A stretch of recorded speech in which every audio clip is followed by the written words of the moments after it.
सुप्रभात सभी को। विवेकानंद वीडियो सीरीज में आपका स्वागत है। आज हम कक्षा 9 संस्कृत का जो तृतीय पाठ है जिसका नाम है गोदोहिनम, इसका भाग 2 आज हम पढ़ेंगे।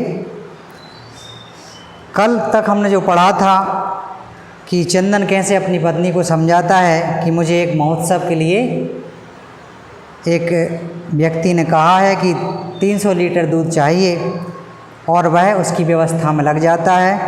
जैसे ही उसकी पत्नी काशी विश्वनाथ मंदिर से वापस आती है तो वह उसे इसके बारे में जानकारी देता है।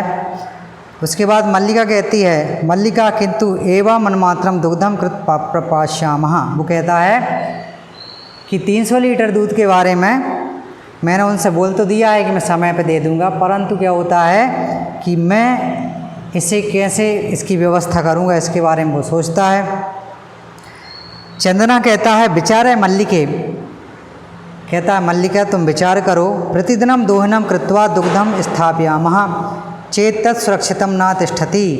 हम यदि दूध को प्रतिदिन यदि दोहेंगे, लगाएंगे गाय को, तो इस दूध को हम सुरक्षित नहीं रख सकते हैं।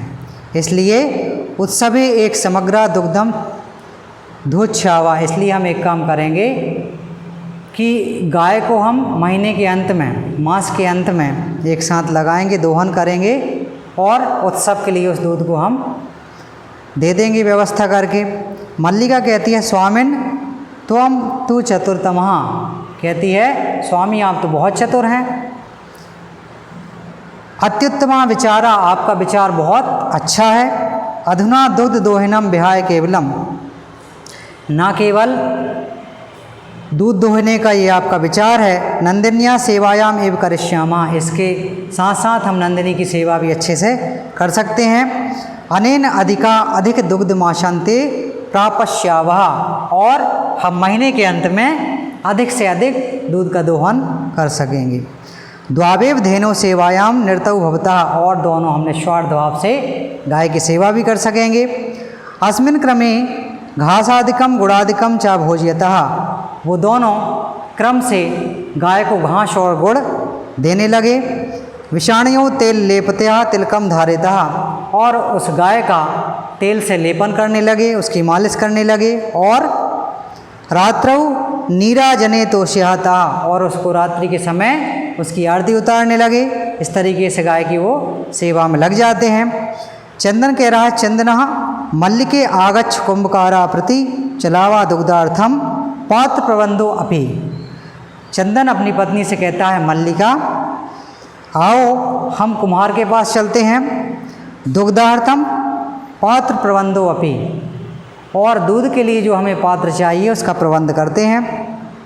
कर्णिया द्वावेव निर्गतौ, और ऐसा कहने के बाद दोनों वहाँ से चले जाते हैं। चतुर्थ दृश्यम, इसके बाद चौथा दृश्य वहाँ पर दिखाई देता है। कुंभकारा घटर रचनायाम लीनम गायति, जो घड़ा बनाने वाला कुंभकार था, कुमार था, वह घड़ा बनाते बनाते गाने में लीन है और गाते गुनगुनाते हुए घड़ा बना रहा था।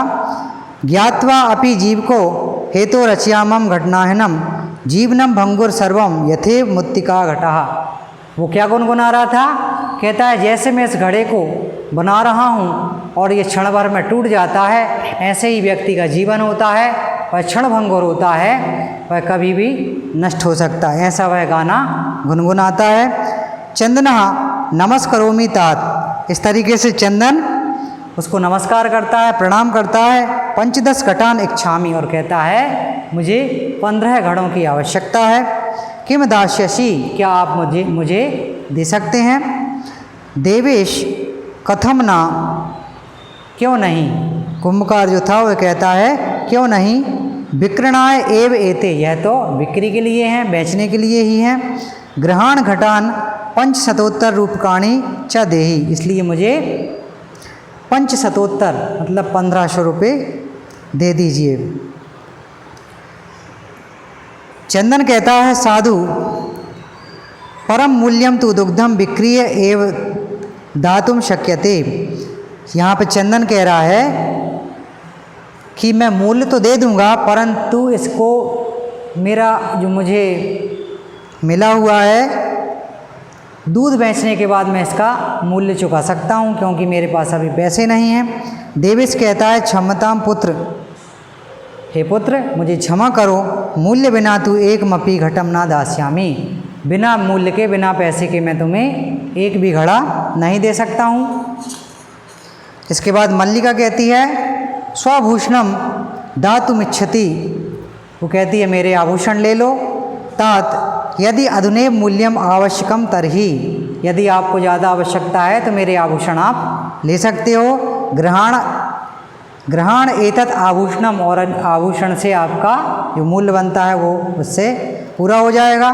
देवेश कहता है पुत्र के ना हम पाप कर्मम करोति, हे पुत्री ऐसा पाप कर्म मैं नहीं कर सकता हूँ। कथमपि नेच्छामि त्वाम आभूषण विहीना कर्तुम, तुम आभूषण विहीन कैसी लगोगी, इसलिए मैं तुमसे आभूषण नहीं ले सकता हूँ, गहने नहीं ले सकता हूँ। न तो यथा बिलशितान घटान दुग्धम विक्रिय घट मूल्यम ददाति, इसलिए वो कहता है कि तुम दूध बेचकर घड़ों का मूल्य मुझे दे देना। उभौ धन्यो असी ताता धन्यो असी, वह कहती है आप धन्य हैं धन्य हैं। इसके बाद 5वां दृश्य दिखाई देता है।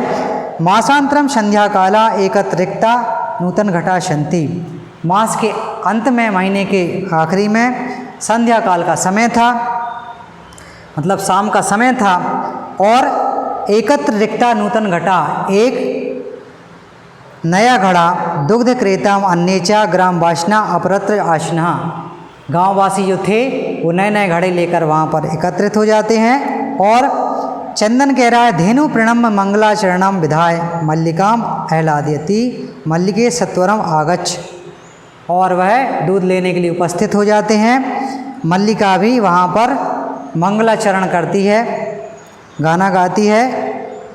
और मल्लिका आयामी नाथ दोहिनम आरभस्वतावत, और अपने स्वामी को बुलाती है मल्लिका। चंदन यदा धेनो समीपम गत्वा दोग्धुम इच्छति, और चंदन कहता है धेनु के समीप क्या मैं दूध दोह सकता हूँ, उससे इच्छा प्रकट करता है। धेनु पृष्ठपादेन प्रहरति, जैसे ही वह गाय लगाने के लिए आगे हाथ बढ़ाता है तो वह एक जोर से लात मार देती है। चंदनश प्राणेन पात्रेण सह पतति, चंदन पात्र के साथ गिर जाता है। नंदिनी दुग्धम देहि किम जातम ते, तो वो कहता है हे नंदिनी क्या तुम दूध नहीं दोगी। पुनः प्रयासा, एक बार फिर वह उठकर फिर से प्रयास करता है। नंदिनी चा पुनः पुनः पाद प्रहाणेन ताड़यित्वा, परंतु बार बार ऐसा करने के बाद नंदिनी उसे लात मार देती है। चंदनम रक्त रंजितम, चंदन रक्त रंजित हो जाता है, खून से लथपथ हो जाता है।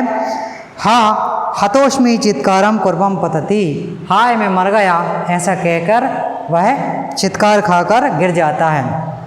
सर्वे आश्चर्येण चंदनम अन्योन्यम च पश्यन्ति, इस तरीके से सभी व्यक्ति जो वहाँ पर खड़े हुए थे ग्रामीण, वह आश्चर्यचकित होकर उसको देखने लगते हैं। मल्लिका चित्कारम श्रुत्वा झटति प्रविश्यत, इसके बाद चित्कार सुनकर मल्लिका वहाँ पर प्रवेश करती है। नाथ किम जातम, और कहती है हे स्वामी क्या हो गया।